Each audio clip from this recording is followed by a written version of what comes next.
Assalamualaikum warahmatullahi wabarakatuh. Balik lagi ke kandang. Berhubung sekarang aktivitas lagi banyak di kandang. Nah, ini untuk teman-teman yang kebetulan bagian jaga atau yang punya kandang, sering-seringlah duduk di dalam kandang.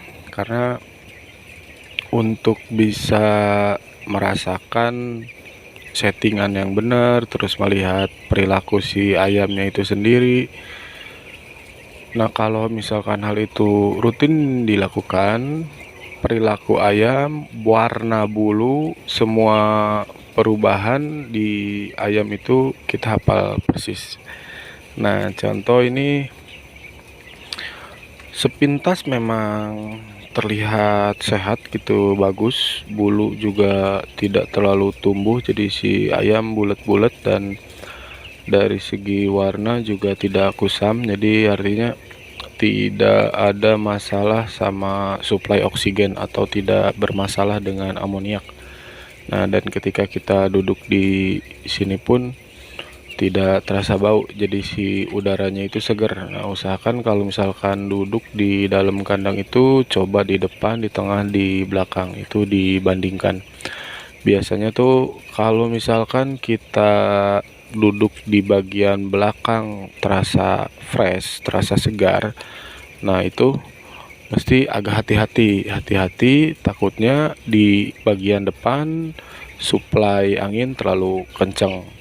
Nah, tapi ketika kita duduk di bagian depan gitu, suplai angin terlalu terasa dingin, terasa kencang sekali, juga jangan langsung memutuskan ini kekencangan, tapi kita coba dulu ke belakang, apakah di belakangnya terasa fresh atau masih agak bau. Nah, kadang-kadang harus seperti itu. Itu pengujian dari segi feelingnya ya.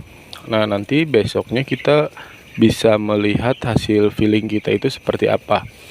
Jadi ketika besoknya kita timbang, timbangan yang di belakang misalkan lebih bagus daripada yang di depan.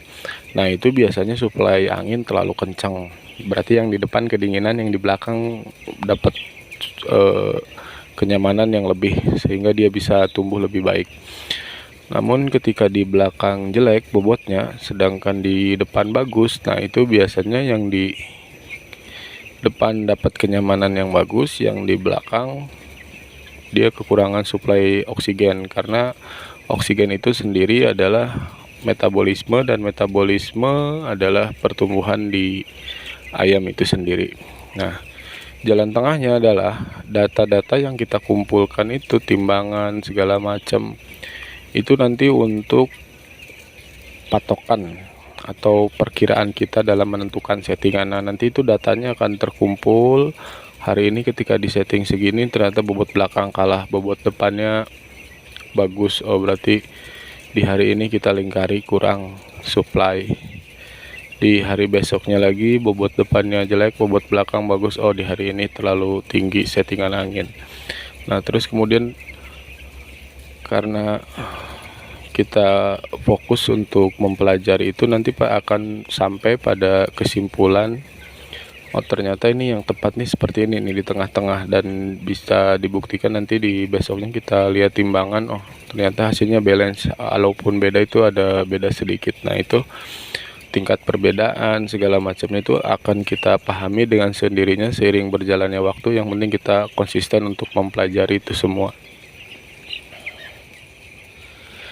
Nah, itu cara sederhana untuk mengetahui settingan angin itu sudah benar atau tidak. Nah, ini sedangkan untuk di sini kalau teman-teman mau tahu, kita di umur 13 hari ini 4 blower yang hidup on 24 jam. Ini berarti pengaturan kecepatannya di inverter itu sekitar 23 Hz. Nah, sedangkan yang satu itu blower kelima mati, dia request suhu. Nah, itu di backup atau di request suhukan di suhu 29 derajat. Jadi ketika suhu dalam kandang ini melebihi 29, dia akan nyala. Oh, kok rendah sekali? Ya nggak tahu ya. Ayam sekarang ini nggak tahu yang sekarang ini gimana. Dia di awal masuk aja dikasih 32 tuh penting. Jadi maunya 30, 31 itu hari pertama gitu.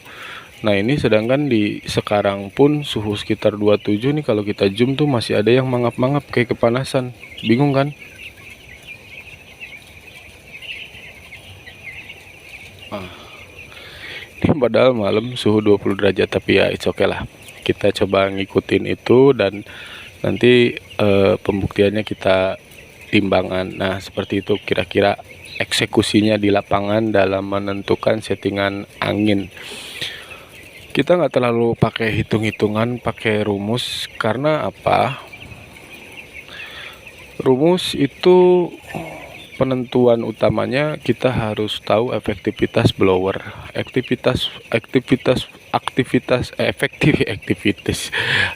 belibet. Efektivitas blower sendiri juga, misalkan blower dalam kondisi 90% karena masih baru. Nah, itu pun belum bisa dihitung segitu karena pertimbangan lainnya adalah kebocoran udara di dalam kandang, seperti di pintu atau di titik-titik plafon atau di sudut-sudut amplop atau di pertemuan tirai. Jadi pengaruh ke efektivitas blower itu banyak faktornya. Nah, terus karena saking jelimetnya perhitungan-perhitungan seperti itu, jadi saya rasa jarang ya yang mengaplikasikan rumus itu secara 100% di dalam kandang. Nah, adapun rumus itu kita pakai sebagai patokan aja, sebagai hitung-hitungan, sebagai ancang-ancang, tapi ya eksekusi realnya kita mesti banyak-banyak pengamatan di dalam kandang. Ya kayak gitulah kurang lebih. Jadi kalau misalkan intinya, kalau di tahap awal untuk mencari tahu settingan itu benar atau tidak, ya ini kita lihat dari kondisi ayam. Tanpa harus kita giring, tanpa harus diapain, mereka makan dan minum dengan sendirinya. Kalau misalkan settingannya terlalu kencang di angin, pasti mereka berkumpul. Nah, tapi kalau misalkan settingannya terlalu pelan, si settingan blowernya, kemungkinan besar si ayam nyebar tapi nggak mau makan, nggak mau minum. Mereka lebih banyaknya yang mangap-mangap itu, menggap-menggap penting. Nah, itu kondisi stres, head stress karena merasa kepanasan. Tapi kalau kita lihat kondisi seperti ini di tempat pakan, di tempat minum, silih berganti, nah itu hal yang kita cari, settingan yang kita cari. Tinggal kebenarannya seperti apa atau efektivitas dari settingan itu seperti apa, besok kita timbang lagi, kita uji lagi. Nah, itu mesti sering, memang capek kerja di kandang itu.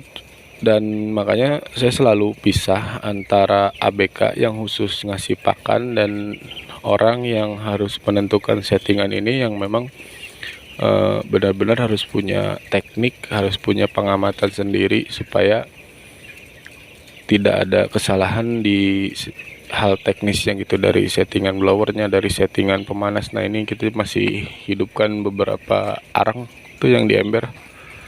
Tapi kalau pemanas gasnya sendiri cuma standby aja lah, jaga-jaga kalau terlalu ngedrop. Tapi udah 2 hari ini nggak dipakai sih yang gasnya, alhamdulillah.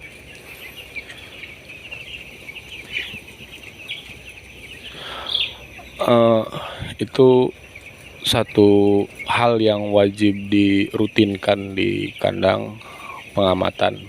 Nah, jadi pengamatan itu juga nggak sekedar pengamatan. Jadi seperti yang saya bilang tadi di pertengahan video, kita buktikan dari sisi timbangannya, terus kita rasakan juga sendiri. Nah, itu beberapa faktor yang mesti kita lakukan supaya hasilnya itu tidak meragukan. Oh ya, yang kedua nih, untuk membuktikan timbangan itu bener gak sih kita nimbang itu, atau jangan-jangan kita milih timbangan ayam yang besar. Nah, untuk membuktikan kalau timbangan kita itu benar atau enggak, kita bisa lihat di data feed intake-nya. Nah, itu kita mesti hitung juga. Jadi kita tuh mesti rajin hitung tuh harian itu depresi jumlah pakan yang dituang ke tempat pakan yang sudah pastilah itu mah rutin.